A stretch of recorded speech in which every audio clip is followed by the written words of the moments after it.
दिनांक 13 डिसेंबर रोजी फुलंब्री तालुक्यातील चिंचोली नकीब ग्रामपंचायतीच्या सरपंचपदी सौभाग्यवती कौशल्या राजेंद्र वाडेकर यांची बिनविरोध निवड करण्यात आली।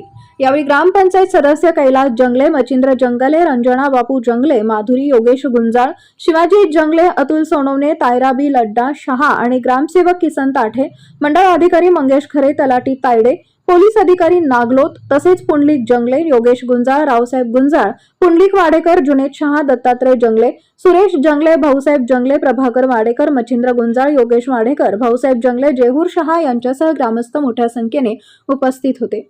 शिवशाही न्यूज प्रतिनिधी तातेराव बनसोडे, फुलंब्री। ताज्या घडामोडी जाणून घेण्यासाठी शिवशाही न्यूज यूट्यूब चॅनलला सबस्क्राइब करा। आपण हा व्हिडिओ फेसबुकवर पाहत असाल तर फेसबुक पेज फॉलो करा आणि शिवशाही न्यूज.com या आपल्या वेबसाईटलाही भेट द्या।